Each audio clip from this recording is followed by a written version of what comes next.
Hey, Christy. Hey, Edith. I've invented a new talent contest where you have to dress up as a sailor and eat as much spinach as possible, as fast as possible. I'm going to call it American Pop Idol. Oh, gee. You know, Christy. Oh, no. Okay. I have a question. If Popeye liked escargot instead of spinach, would he be known as Popeye the Snail or Man? Spinach is on my mind. Hi, I'm Christy, a backyard gardener from Colorado. These days, gardening has gotten very popular, and my friends and I have noticed more and more people picking our brains for tips and troubleshooting about gardening. We're not experts. We just learned a lot about gardening from the mistakes we made along the way. So welcome to Upside Down Tulips, a fun podcast that celebrates gardening gone wrong. Upside Down Tulips.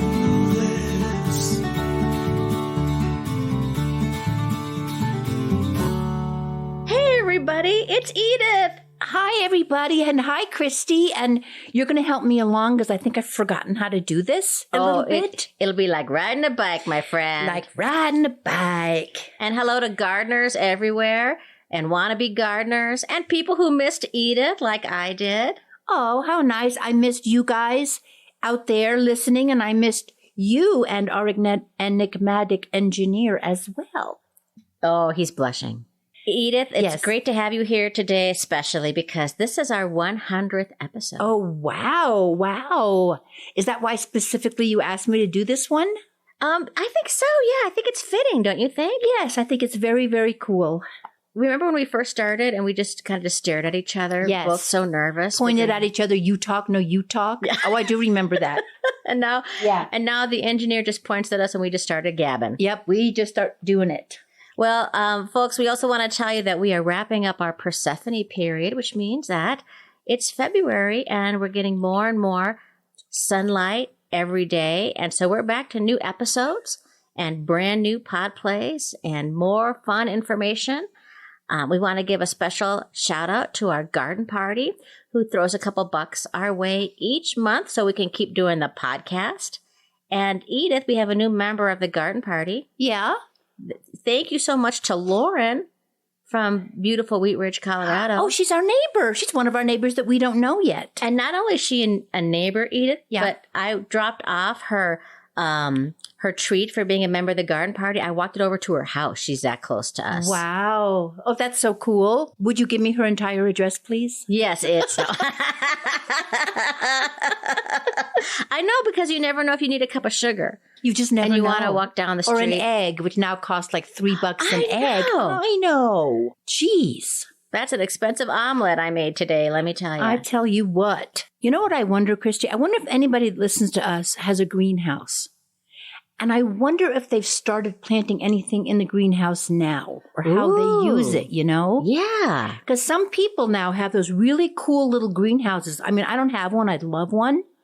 But maybe someone could write us and tell us. That would be interesting. And I often think this too, Edith. Like, remember during the height of the pandemic when all these restaurants bought all those little greenhouses and people were being served in them outside? Yes. Which really doesn't make much sense to me because it seems like that's just going to like keep the virus floating around in a little greenhouse. In that little cubicle. But maybe they have more reasons than I could know about it.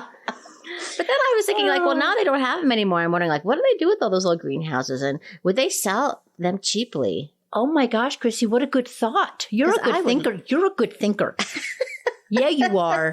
Right, yeah, because I'm thinking, like, I really want a greenhouse, but they're expensive. They're so expensive, yeah. Yeah, well, anyway, and I thought of that because you were talking about high gardeners, and, you know, we have so much snow on the ground that I just wondered if anybody out there actually is gardening that's not living in the Texas South or deep South. So rare for us, too, in the Denver metro area for us to have this much snow in January. You know, I didn't realize that.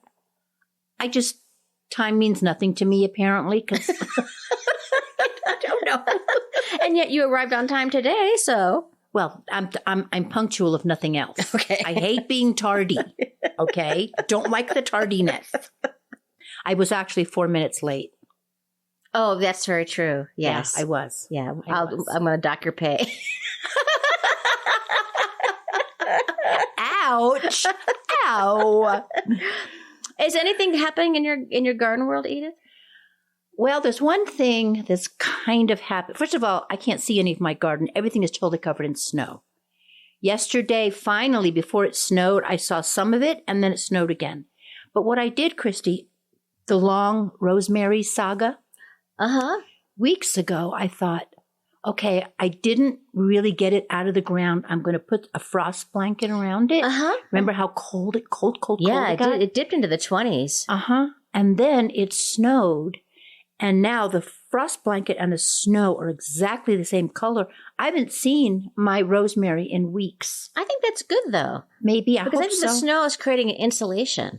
I hope so. So that's all that's happening is I'm hoping that my rosemary is not dead. I've done the same thing, I wrapped my rosemary with the frost blanket. Yeah. And then a week ago, I popped it out just to see how it was looking and give it a little fresh air. And it looked good. It was green and really nice. And then when I saw it was going to snow again, I covered it back, wrapped it back up again, and I put a bucket on top. For some reason, I don't know why. But you do the bucket thing. Yeah. I don't do the bucket just seems like it's going to be like, I don't know, extra protection. But So really, being as it's January, there's like not a lot going on in my garden at all. I noticed that my lilac bushes are budding. You're kidding. Just starting to grow little buds on them. Wow. Especially that new little baby one that I planted last year. So that was kind of reassuring. Good. And before it snowed again, I noticed that some of my greens that I planted in the fall are still out there. Like I have a little bit of spinach and a little bit of romaine lettuce. It's all under the snow. Well, I forgot about that. I planted some spinach way too late. I'm obsessed with spinach now. It's one of my major mistakes of the year. I can tell that you're obsessed with spinach. I'm obsessed with it. Hence all the spinach jokes. So I ran out of mulch, and there was no mulch in town anymore. Supply issues, I suppose. I don't know what it is. So I took these gigantic cauliflower plants. You know how big they are. And I just laid it on top of my spinach. Oh, is that clever? Was that clever? I hope that was clever. Yeah, I think so. Well, we'll see, won't we? And maybe it'll be okay. I also wanted to ask you about how did your new plum tree do this year? I planted it in September. Okay. In September, so I hope it's still alive. I planted an apple and a plum. Oh, nice. I'm starting in your backyard? Yes, I'm starting a little orchard back there because I had to take out my apple tree from the front. Okay. It was diseased. Oh, no. Yeah. So I got They only live so long, though, don't they? Yeah, I've had it for a long, long time. So anyway, I wrapped the wrapping around them, the protective wrapping. Yeah. And I was told, be very careful. Do not wrap from top to bottom. Oh, you're kidding me. You have to wrap from the bottom up. And I don't remember what he said, why, but he said it's really, really important from the bottom up. So that is what I did. Okay, well, good. Yeah. Are you done with all your tomatoes? Did you eat all your tomatoes? Are all your tomatoes done? Yeah. Right before Thanksgiving was the last one. That was one of my big mistakes. I didn't take enough green ones in the house. Oh, I took all of mine in the house. Oh, I didn't. And I have a little mystery for you, Edith. Okay. Because I brought down the remaining tomatoes that are in my attic. From 2 years ago now? No, just this one. This is past year. Okay. Just this past year that I brought in, whatever that was. We had such a long fall, didn't we? Yeah. Like October, I brought in all these green tomatoes, and I was kind of using them throughout, but then I kind of forgot about them again. Yeah. So I thought we'd take a look at them. I've not looked at them to see if I have any tomatoes. So I'm going to give you the first box. Okay. And you have not looked at them at all. Let me see here. She has them covered. She has them in a box, covered with a sheet of newspaper, and they're absolutely gorgeous. Christy, they're beautiful. Oh my gosh, they do look good. Oh my God, some of them are still green. You see, mine were all ripening at the same exact time. Oh, here's one that turned into what looks like a prune. But I'm telling you, these are so great. Oh, that's good. This is a lesson because you know what I do? I always plant them just one row at a time. You didn't. You just threw them all in here and they look incredible. Okay, take a look at this bag then. This is like one of those, like one of those grocery bags that you bring in. And I threw a bunch in this bag and then I put a piece of newspaper on top, and I shoved it in my attic. My attic stays pretty cold, too. Like, it doesn't have any heating up there, so it probably stays like 40 degrees. Well, this did not fare as well. Oh, okay. You're going to want to take some of these rotten ones. Oh, my God. Oh, yuck. Oh, Jesus. Here's one that looks like witch's nipple. God, that's terrible. Oh, my God. Christy. Oh, no. Yeah. Oh, you still have no. some good ones in here, but you've allowed the bad to infect the bag. Oh, no. Yes, you have. Oh, dear. So, for heaven's sakes. Next year, I'm going to do what you did, though. In the box? By the end of the season, I get so sick of, I even get sick of tomatoes. I'm like, I can't handle it. I've got no more room, which is ridiculous of me, because then this time of year, I'm dying for, as is my daughter. And you get a tomato in the grocery store, and it just tastes like butt. It tastes like butt. Or Right. a witch's nipple. Or a witch's nipple. Edith, are you getting a bunch of seed catalogs? I am. Yeah, I am. Folks, we've got some brand new pod plays for you, all inspired by our love and passion of the beautiful seed catalogs we get at this time of year. They're artistic. They're informative. They're like an encyclopedia. And before we roll on this new pod play, don't forget to check out our website for the funny and informative Upside Down Dictionary if there are words and terms you don't understand, upsidedowntulips.com. And we have some fun stuff on Facebook, Instagram, and Pinterest. And here's the new pod play written by Christy Montour Larson herself. Ooh!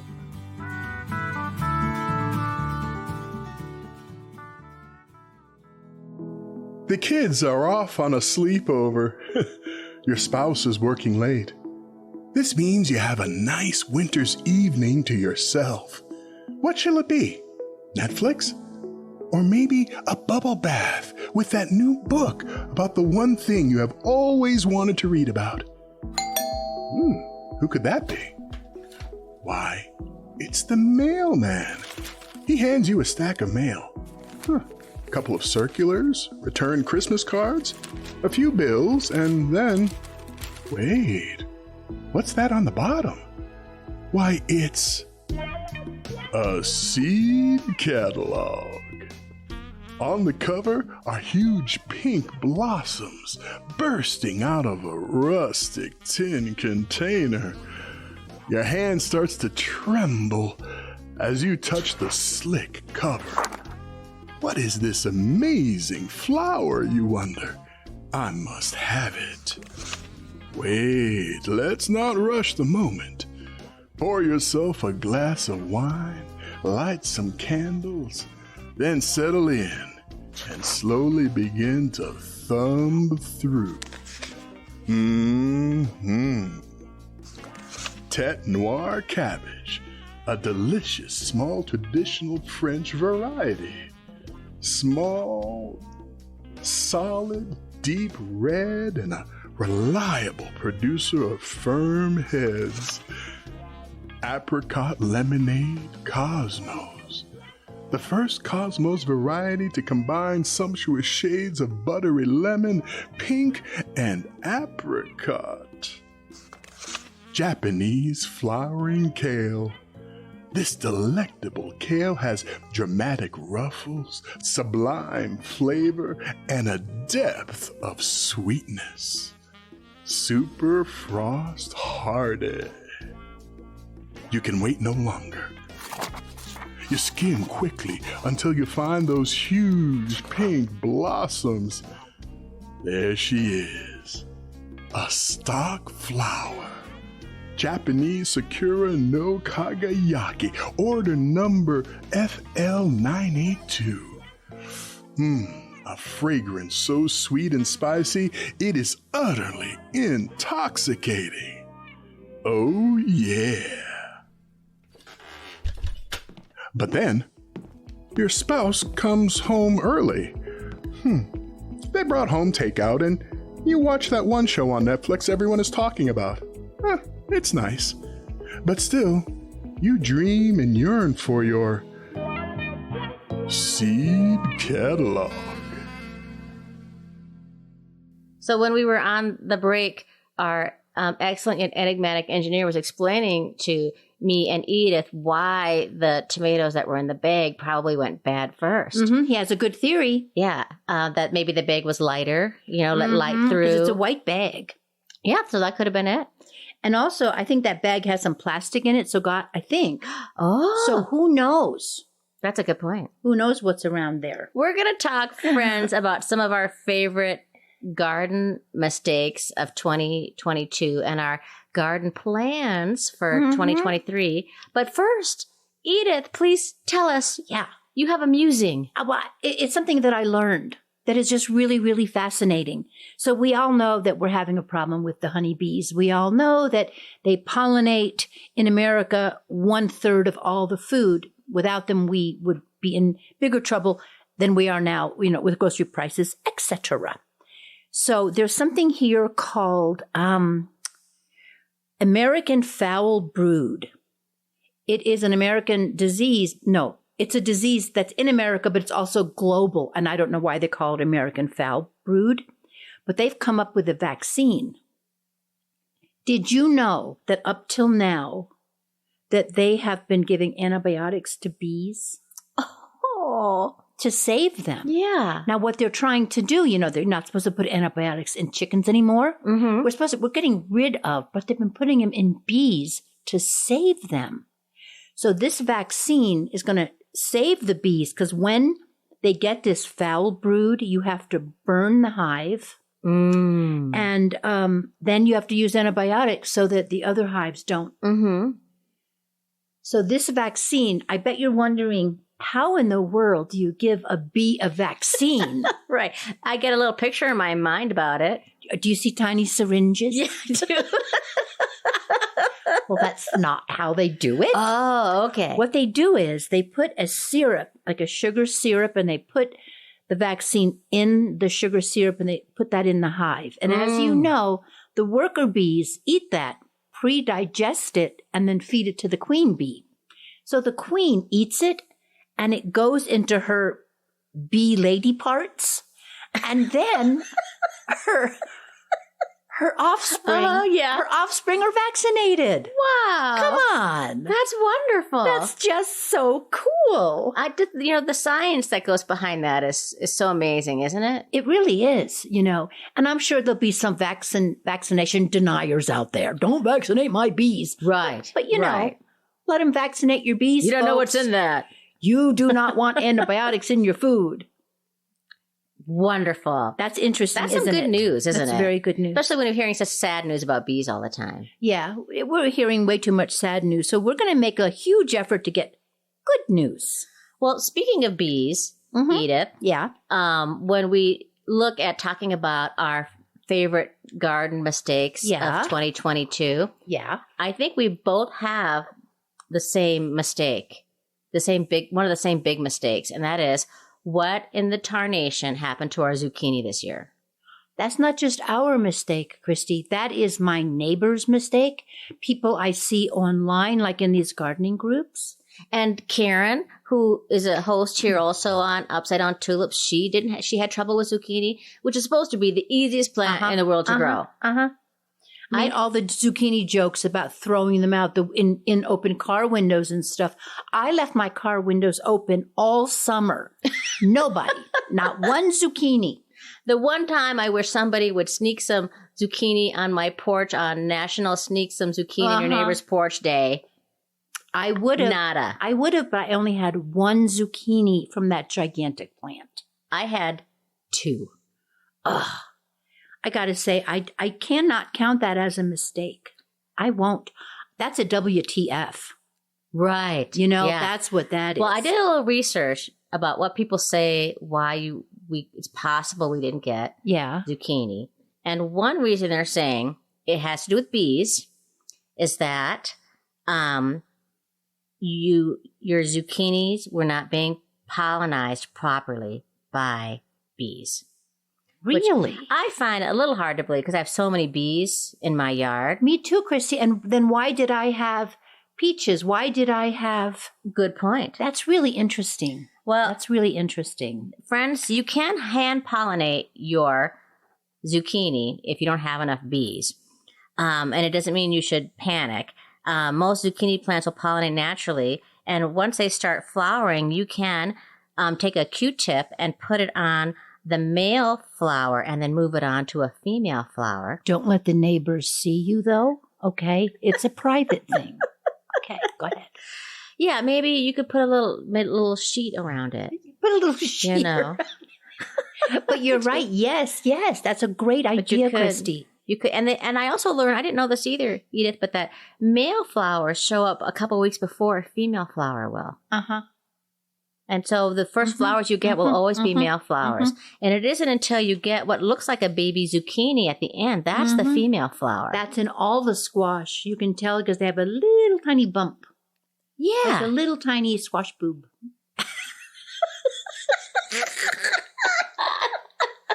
Okay.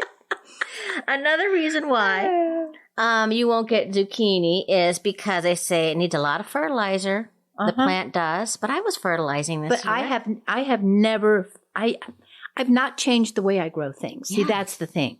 I never fertilize with that blue stuff. What's it called? Oh, Miracle Grow. I don't use Miracle Grow. I use a fertilizer that's an organic fertilizer, though. But next year, Christy, I'm going to be using some organic fertilizer because this can't keep happening.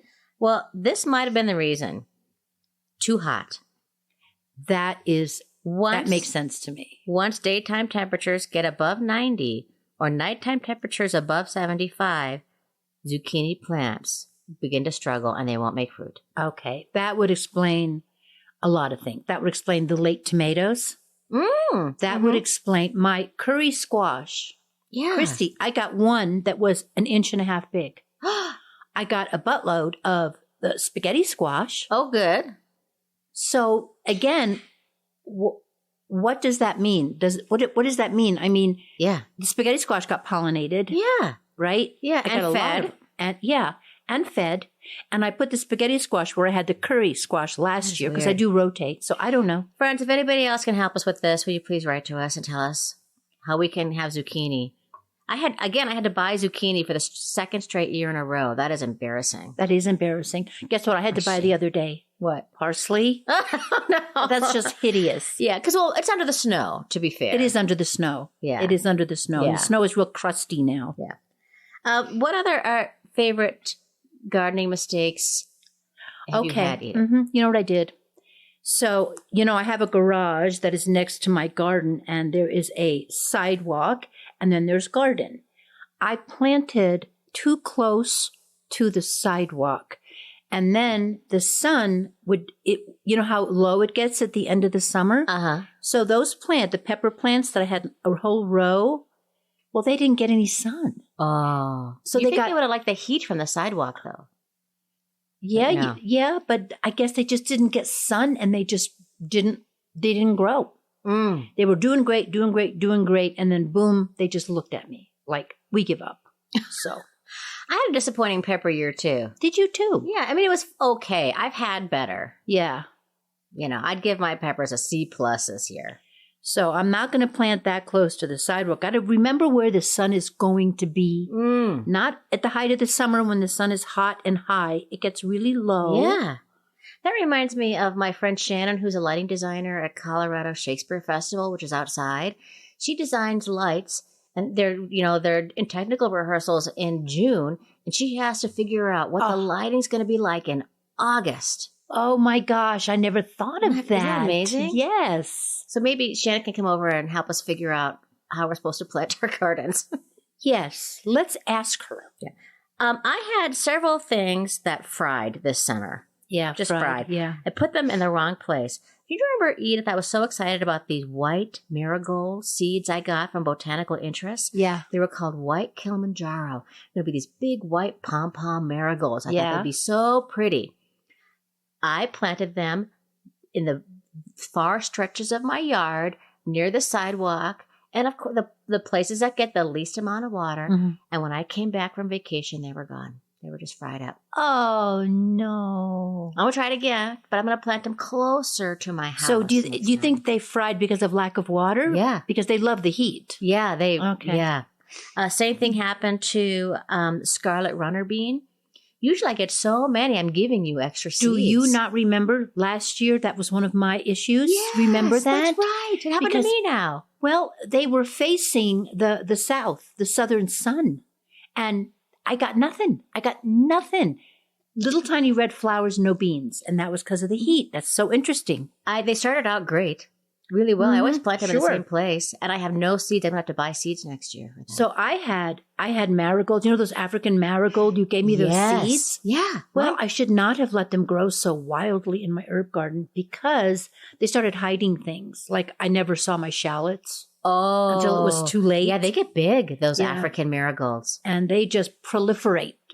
So that was another mistake. I should have not let so many of them grow in there. Put them in a place where they can be themselves and Yeah. just them. Just them, yeah. Like people that hang in the kitchen at parties. Yeah. I had some bad timing of things this year. I did too, Christy. This is what I harvested late. I harvested cabbage late. Uh-huh. I harvested carrots way too late. So there were these strange knobby things that didn't look like carrots anymore. I harvested green beans too late. So I saved the seeds from it. That's the plus side of a dried up green bean on the bush. Is That's that you can right. save That the there's seeds. it's not all is not lost. And we'll see if this is a mistake or not, Edith, but I got, I was in Amsterdam this summer and I bought all these tulips. And when did I plant them? I don't know. Oh, mid-November.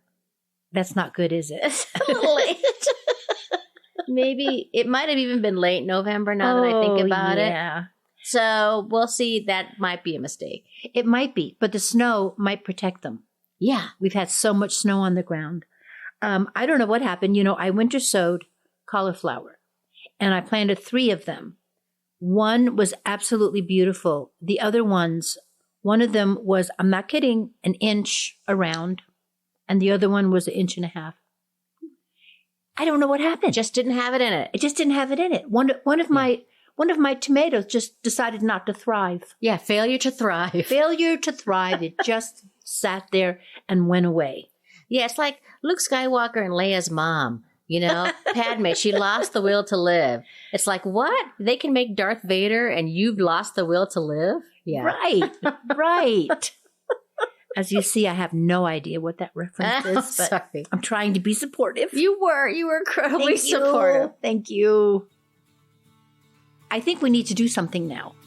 I don't know what. Let me look at the outline. But the engineer keeps looking at us. We're going to hear another fabulous pod play, Edith. Right, of course. About seed catalogs. Okay, written by the fabulous Stop. Ms. Montour Larson.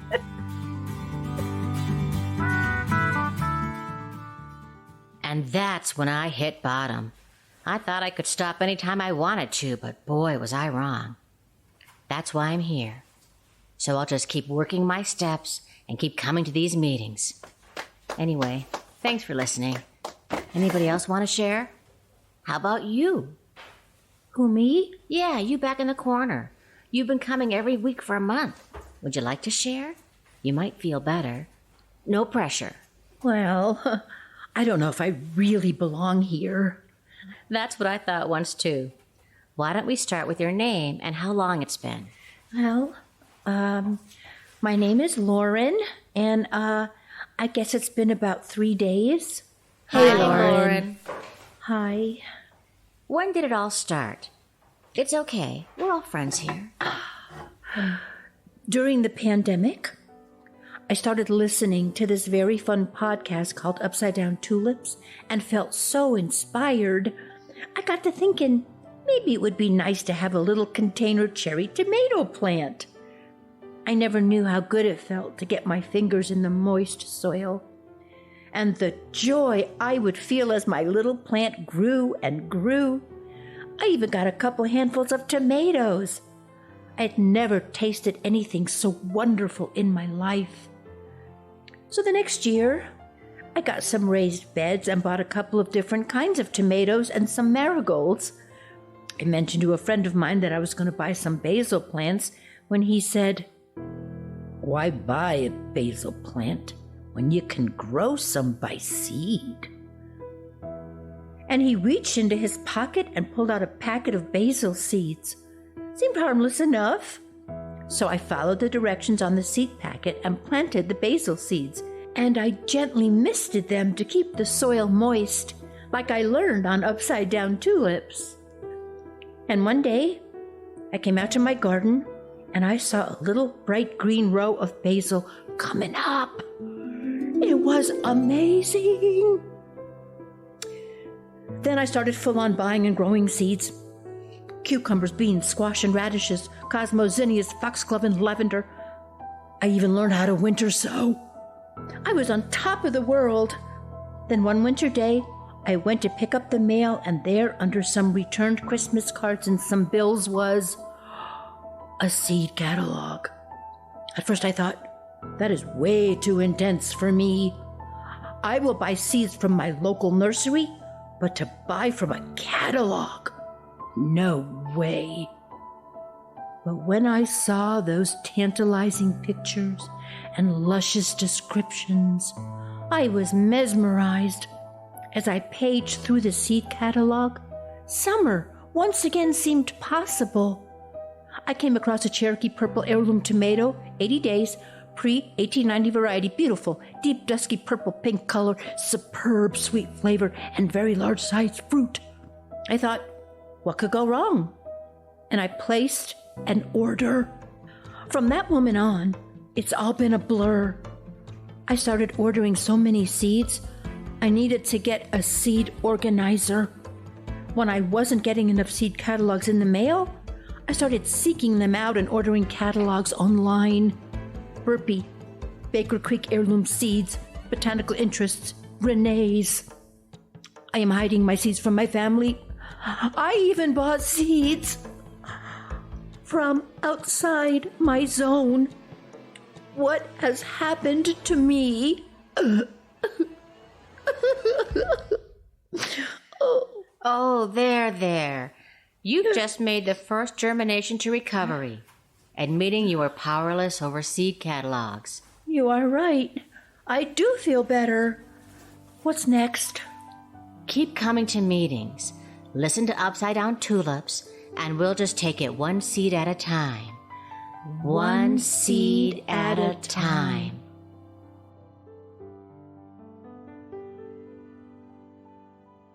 I don't know if you noticed, Edith, when we were recording that last pod play, Yeah. that I gave you some ample opportunities to say the word moist. I did notice. I wasn't going to give you the satisfaction, okay? I'm just going to be cool about this, but I know why she put the word moist in here 3 times. Yeah. You were very graceful about the whole thing. Thank you. Yes. Garden 2023, Edith. So much possibility. Yeah. The biggest thing for me, Christy, I'm going to start shading when it's really, really hot. That is my biggest thing because like your marigolds got, like everything can get fried and crispy if we don't. So I'm going to spring, let everything breathe free. And then if it gets really, really hot, I'm going to cover it. You know, that's what folks in Texas and Oklahoma do. Do they? They get a shade cloth. Now, I just put my frost cloth on I'm going to do that too. But there actually is a special kind of shade cloth that you can get. Okay. It's not a lawn chair? Like a lawn chair. And that works. You know, a lawn chair works on little things. Yeah. So I will shade, you know, last year, Edith, I shaded my lettuces all summer long. And I had lettuce all summer. Yes, I'm going to be really diligent about doing that this year. Mulching, shading, and watering. Those 3 things, I think those are 3 tools we have to combat what is obviously climate change affecting our garden. Are you thinking about trying anything new? Any new vegetables or any new varieties? I might try some different tomato. Well, no, I can't. My black crim tomatoes, that's my favorite. Yeah, that's just what I'm going to do. Got to have it. Are you? I am still going to do hybrid tomatoes because, as I've talked about before, I've had some kind of fungus in my garden. And what conventional wisdom says is that if I plant hybrids for a while, then that it's going to move. It's going to go someplace else. So I'm going to stick with hybrid tomatoes, which are still organic, folks. And delicious, A hybrid is still an organic tomato. It just means that it has a little extra protection against disease and fungus. Yeah. And I'm going to still very excited about my romaine lettuce. I've been really into that. So I'm really going to be a lot did of really focus good last year on with that romaine. Yeah. And I am very excited about doing more African marigolds. And last year I tried to grow a lot of cosmos and I was somewhat successful. So I just want cosmos. Do you need some seeds? I've got a lot, Oh, so good. hopefully it'll take. But my big project, Edith, has been that I have started a no-till garden, a brand new flower garden in my front lawn. Oh. And it's kind of funny how it started because Catherine and I did a whole episode about no-till gardening, and we're talking about, this is how you do it.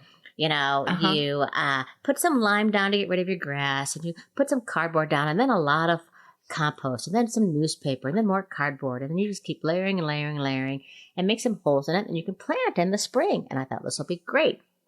Well, the fall started ticking away, tick, tick, tick, tick, tick, and I had done nothing about it. And so finally I realized it was going to snow, and I had like an hour to get out there.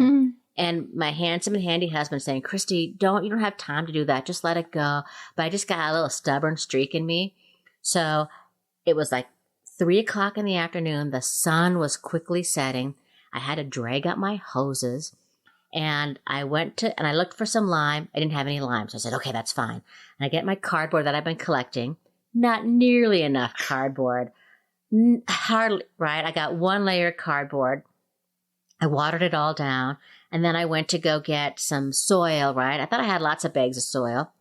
Not nearly enough soil, barely like an eighth of an inch over everything. I watered that down. And then I started applying newspaper. And I watered that all down.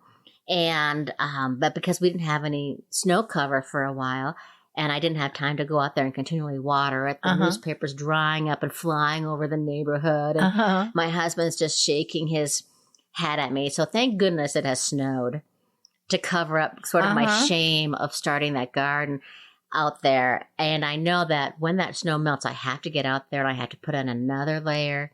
I have a lot of lime, by the way. If you need lime, I've got a big bag of it. Oh, I think it's too late because I already put all the layers down. Oh, you did? Okay. So I got to put way more cardboard down, way more mulch, and some compost down there. It's really quite a pathetic start of a no-till garden. But my hope is, once I get it all going, that I'll make it a succulent garden. Oh, yeah. Because it's a part of my lawn that it'll dry up anyways. I continually try to scoop away more and more of my lawn. Oh, that's all the really time. smart. That's really smart. Yeah. So that's my big project for this year is this no-till garden. And I've had it in my goal for the last 2 years and I've done nothing about it. So just to tell people I have started it, that's what I'm hoping for. Well, I just want to be more diligent. Last year, I was just too busy. Yeah. And that drives you crazy. Like you were too busy to go out there and do that, right? Yeah. Well, I'm like pandemic level unemployed again. So perfect time. Perfect time to really pay attention to my garden. That's what I kind of say is like, if I don't have a lot of, work coming in, then I'm going to have a good garden. Yeah, me too. And Edith, one thing that I still think that might help your garden is if you think about getting some soaker hoses. I knew you were going to bring that up. Before I came over here, I thought to myself, I bet you she's going to bring up soaker. I did. I bet she's going to bring up soaker hoses. And I'm going to say no. Oh, okay. No. I'm going to be diligent. I'm going to go out there. I'm going to look at every plant every day. I'm going to look at the underside of the leaves and see if anything is growing, if any eggs have been laid there. You could still do that if you had a soaker hose. But why would I if I can just walk around with a hose? Yes. With a hose. My entire backyard, Chrissy, that would take so much. Don't forget it's my entire backyard. Yeah, I hear you. Yeah. I mean, I don't have a back 40 like you do, but it's still. You go the far stretches of my garden. The moors. I went out to the moors. That's what I say. I'm going to go out and survey the property. my little backyard in Colorado. The back 40. Oh yeah. So anyway, I want to have a nicer balance of leafy vegetables, root vegetables, and then big things that grow like cauliflower and broccoli, which it just seems like you can't have enough of them because Yeah. I eat them so fast. I love them so much. I had so many harvests of my broccoli this year. It was amazing. But then my cauliflower really got hit by aphids. So Oh, aphids. Ugh. Yeah. is there something that you wish that you've always wanted to grow that you haven't grown? Yeah, as a matter of fact, a watermelon. I tried one year. And That needs a lot of water. needs a lot of water and Hence needs, the name. and a long, long growing season. So if you get an early frost, I wonder if botanical interest has some quick, slow. What am I trying to say? Short, hybrid that's that a has a lower shorter season. season. Yeah, but I mean, that would be so much fun to grow watermelon. yeah, because I could eat watermelon all year long. Yeah, me too. You always successfully grow cantaloupe, don't you? I do. Yeah. I tried it once, and they just didn't get very big. How big do your cantaloupe Oh, get? they get like store size. Oh my gosh. They do. They're beautiful. This year was not as good as the year before. Last year I had so many, but this year the squirrels got to them. I didn't protect them enough, and yeah. So And now the squirrels, they're taught that you're going to have yeah, cantaloupe. What do you do to protect the cantaloupe from squirrels? I have those milk bucket things that I don't even know what you call them. They're like plastic crates. Yeah, I know what you mean. And I put them over the thing, and then I put a heavy rock on top That's brilliant. so that they can't get in there. They still try. You can just see where they've scraped and tried to get under there. Oh, but that must be satisfying to see the little scrape marks, but then see your little cantaloupe. Very satisfying. Ah. Yes, it is. So I do. I'm gonna. I love stuff like that. I love watermelon. I love cantaloupe. Also, because I really do have a small yard, that would take up so much space. So much space. So, yeah, I got to think about that. Have you started winter sowing yet? No, I have not. I don't know if I'm gonna, Christy. Oh, I know. I just don't know if I'm gonna. It's too cold well, to go out there. Oh, true. I might start inside. It's a little messy inside. It's a little nicer to do it outside, but I might bring some milk jugs in and sow some seeds. I usually it's sometime around this time of year. I usually wait for a nice 40 or 50 degree day, and then I go outside and I do a bunch of them. Yeah. But for if you don't have that, you can always bring it all inside. Yeah, I didn't even think of that. Because I'm going to start. It's a great time of year right now to winter sow plants that need stratification. Right. So these would be perennial flowers like lavender or hollyhocks, columbine. Stuff like that. You and your flowers. I don't know. I know so little about flowers. And yet you grow them. Well, they grow themselves. I don't really take Yeah. care of them very much at all. Okay. Well, Christy, here is lift up your wine glass, make a clink sound, because of course we don't really have wine glasses. Here's to the garden 2023. Best garden ever. Clink. Hey, Christy. Yeah. Guess what time it is? What time is it? Mailbag, ring, ring. Just like riding a bike. A little shaky, just like crashing once in a while. Okay. Well, Christy, I have a letter in front of me right here. It's from Doug from Tennessee. Good old Doug from Tennessee. We love Doug from Tennessee. Here we go. Dear Upside Down Tulips. Now, you see how diplomatic he is. He doesn't say Christy and Edith or Edith and Christy. He just says Upside Down Tulips. That's right. He's a sweetheart. Last year, our garden didn't do as well as we hoped and usually do. Christy, he's with us. Yeah. Perhaps it was the weather, but perhaps also the fact that we ran our rows north-south rather than east-west as we usually do had something to do with it. Huh. Regardless, our root crops, primarily potatoes and onions, did well, but everything else started well, but withered away after a while. What were we just saying, Christy? Yeah. We're just like throwing darts at stuff. The cucumbers never grew. I didn't have a great cucumber year. The bell peppers provided one small pepper. The tomatoes never bore meaningfully. The corn, which we were experimenting with, set a few small ears, but they were pretty flinty. Not the sweet corn they were supposed to be. We had a little initial success with the candy roaster squash, but as the summer went on, they would start to grow, then soften and be unusable. What the heck, Christy? So frustrating. So sorry, but I'm going to try this candy roaster squash. That sounds delicious. Mm-hmm. Here we go back to the letter. My guess is that our relocation of some of our rows were hitting parts of the soil where a previous owner had a small machine shop. The original owner was a machinist at Alcoa, which is a major employer in the area. And possibly some oils and metals are still in the soil. Just a guess. That's a good guess, Christy. Yeah, it is. Remember we did the thing on soil? And when you have a new house built, the soil is going to be contaminated? Yeah. Okay. The only other thing we're going to try again is to raise some varieties of vegetables that the Cherokee used to raise here. We'll try to grow Cherokee purple tomatoes again and candy roaster squash. Doug from Tennessee. You know, what he might want to do, Edith, is he might want to get a soil test. And there's a soil test. That's a good idea. It's called Oil in Soil.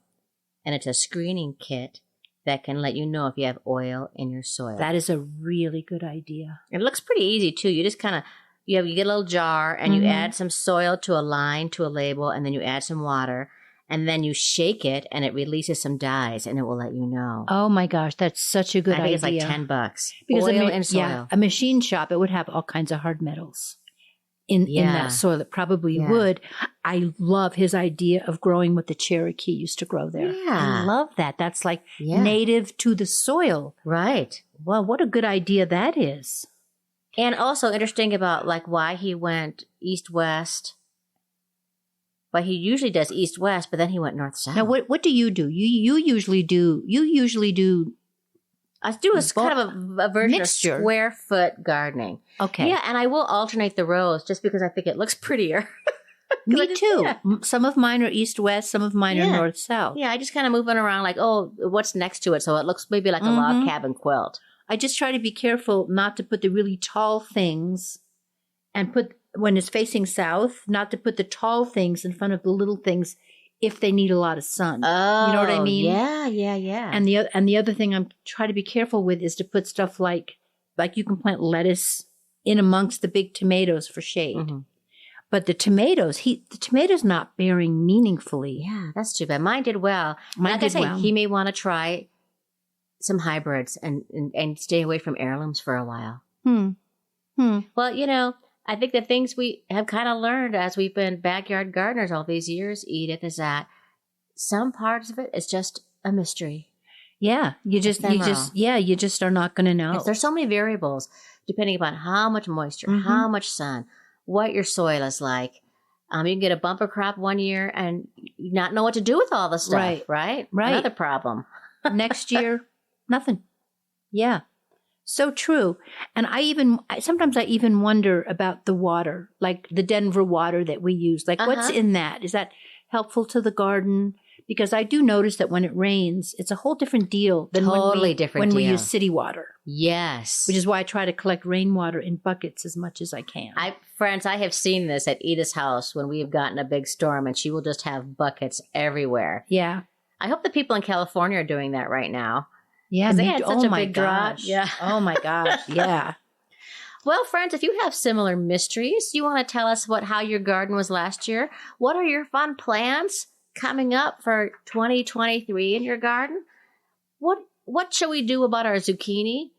Please write to us. Do help us. Please do. You could also write to us at the upsidedowntulips@gmail.com, or even you could go on our website at, you guessed it, upsidedowntulips.com.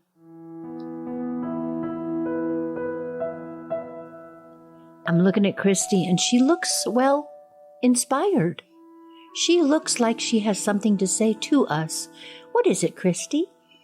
This week's inspiration, friends, comes from Michael Perry, an American author. He says, "Seed catalogs are responsible for more unfulfilled fantasies than Enron and Playboy combined." Oh, that's a good one. Yeah. And thematically appropriate. Now we say goodbye. Yes, we say goodbye. Hey, everybody. Thanks for listening. General, thanks for listening. We are Edith Weiss and Christy Montour Larson. And if you got some laughs and value out of this week's episode, could you do us a favor? Hit something. Nope, not a person. Hit that subscribe, like, or follow button wherever you listen to your podcast. Thank you so much to Denise Gentilini for composing and performing the Upside Down Tulips theme song. Do you want more? You know you do. Go to denisegentilini.com or find that link at our website, upsidedowntulips.com. Many thanks to the talents and kind heart of our friend Abner Genesee. Thanks to our excellent yet enigmatic and blushing engineer. Join us in 2 weeks for another episode that will delight and amaze you. Woo! Now don't forget, if you make a mistake, your garden will forgive you. Oh. Upside down tulips.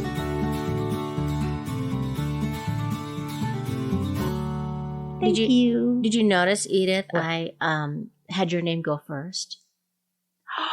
No, you did, didn't you? Yes, I did.